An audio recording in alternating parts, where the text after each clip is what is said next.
Shalom, shalom, shalom, soyez les bienvenus à notre émission 10 minutes dans la présence du Seigneur Jésus-Christ, 10 minutes d'impactation, 10 minutes d'orientation, 10 minutes d'exhortation, 10 minutes de prière. Je crois que cela vous fera du bien au nom puissant de Jésus. Et alors, à la fin de l'émission, nous voulons que vous puissiez nous appeler pour donner vos préoccupations et vos sujets de prière, qu'ensemble on puisse véritablement parler au Seigneur, pour que Dieu puisse vous écouter davantage au nom puissant de Jésus-Christ de Nazareth. Donc nos contacts vont défiler au bas de la vidéo. Je crois que vous aurez l'opportunité de les noter et de pouvoir laisser vos préoccupations, et ces contacts qui seront à mesure de passer sont des contacts WhatsApp. Donc vous pouvez appeler, vous laisser vos préoccupations et vos sujets de prière. Amen, amen.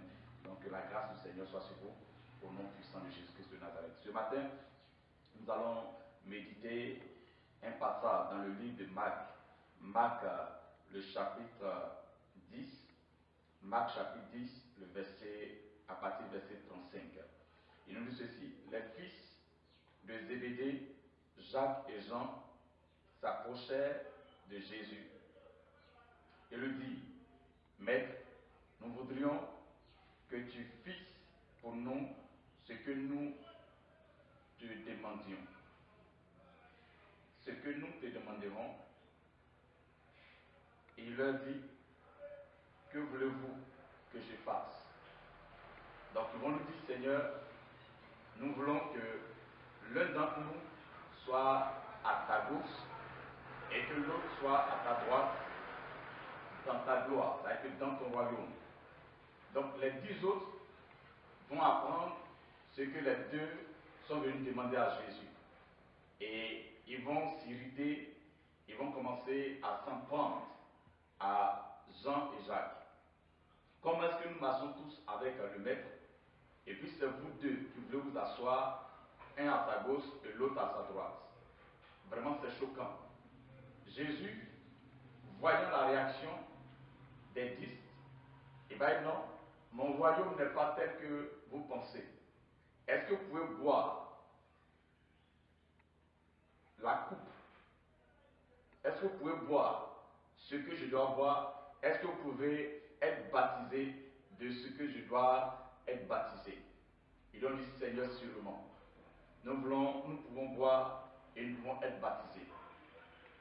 Donc pendant que chacun luttait une place auprès de Jésus, Jésus va dire: non, mon royaume n'est pas comme le royaume des tyrans.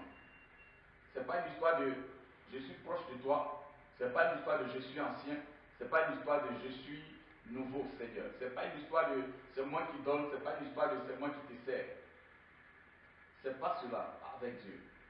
Mais il dit: mon royaume, cette place est réservée pour ceux qui sont préparés. Cette place-là est réservée pour ceux qui sont préparés. Donc aujourd'hui, nous prions tous: Seigneur, nous voulons la gloire. Mais est-ce que tu es préparé pour la gloire? Seigneur, nous voulons être bénis. Est-ce que tu es préparé pour la bénédiction?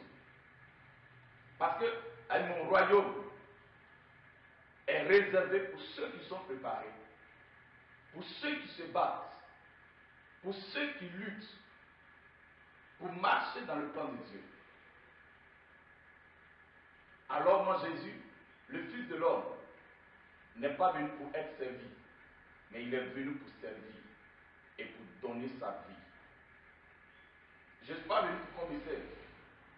Je suis venu pour servir et pour donner ma vie. Aujourd'hui, nous voulons tous la gloire de Dieu. Nous voulons tous la bénédiction de Dieu.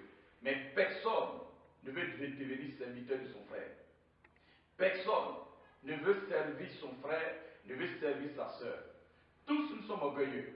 On veut la meilleure place. Mais personne ne veut se soumettre. Personne ne veut être au plus bas niveau. On peut prétendre tous être grands.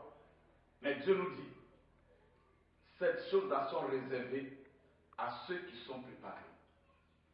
À ceux qui sont préparés. La volonté de Dieu, qu'on te considère comme le plus bête, qu'on te considère comme le plus nul. Mais tu es en train de te préparer pour entrer dans la gloire de Dieu. Tu es en train de te préparer pour recevoir de grandes choses de Dieu. Dieu tient compte de toutes ces choses. Dieu tient compte de toutes ces choses. Humilie-toi. L'humilité précède la gloire. L'orgueil précède la chute. Humilie-toi. Fais l'œuvre de Dieu dans la plus grande simplicité. Fais l'œuvre de Dieu dans la plus grande obéissance. Sois simple en toutes choses. Sois humble et tu verras la main de Dieu se manifester. Sois humble et tu verras la bénédiction de l'Éternel se connecter à toi. C'est les autres. C'est les autres. Dieu tient compte de toutes ces choses. Je prie que Dieu t'aide. Je prie que Dieu te soutienne. Je prie que Dieu te donne d'aimer. Dieu te donne de t'abaisser. Dieu te donne véritablement l'humilité. Car l'humilité précède la gloire. Il est capable de te lever. Simplement humilie-toi. C'est les autres. Qu'on te juge comme bête. Qu'on te juge comme le plus nul. C'est les autres. Ça ne sera pas écrit dans ton dos. Ça ne sera pas écrit sur ton front. C'est les autres. Humilie-toi et avance avec le Seigneur. Dieu finira par te lever. Dieu finira par t'exaucer. Au nom puissant de Jésus-Christ de Nazareth. Que mon Dieu t'aide, qui te soutienne. Que mon Dieu t'aide, qui te ramène sur le chemin de l'humilité. Qui te ramène sur le chemin de l'humilité. Jésus nous a montré l'humilité et il a été élevé. Il nous a montré l'humilité et il a été élevé. Il a donné cette parole. Il dit, le Fils de l'homme n'a pas un toit pour se reposer. Par contre, les renards ont des tanières, mais le Fils de l'homme n'a pas un toit pour se reposer. Tu veux servir Dieu et tu penses déjà à un toit. Bouge, va servir les autres. Dieu te récompensera au-delà de tes attendements. Il est capable de te bénir. Il est capable de t'accorder ce que tes yeux n'ont jamais vu. Il est capable de t'accorder ce que tes yeux n'ont jamais vu. Que Dieu se manifeste davantage dans ta vie. Qui t'accorde le salut. Qui te permet d'être sage. Qui te permet d'être humble. Qui te donne l'amour de servir les autres. Qui te donne l'amour de servir les autres. Au nom puissant de Jésus. Car l'humilité précède la gloire. Je prie que l'humilité s'attache à ta vie. Je prie que l'humilité s'attache à ta vie. Je prie que l'humilité s'attache à ta vie au nom puissant de Jésus. Que le nom du Seigneur marche avec toi. Que la puissance de Dieu. Je prie que cette saison soit la meilleure saison de ta vie. Que ce temps soit le meilleur temps de ta vie. Car Dieu est le maître des temps et des circonstances. Que ce temps te soit favorable. Que tout ce que tu désires te soit accordé durant cette période et ce temps au nom de Jésus. Recevez les témoignages, recevez la visitation, que la main puissante de l'Éternel te touche. Reçois le toucher de Dieu au nom de Jésus. Le toucher qui viendra transformer ta vie, qui viendra t'accorder le miracle au nom puissant de Jésus. Soyez bénis au nom de Jésus-Christ. Les contacts vont défiler au bas de la vidéo. Appelez-nous, aimez la page et partagez. Faites du bien à quelqu'un. Aimez la page et partagez. Faites du bien à quelqu'un. Dieu vous bénira au nom de Jésus-Christ.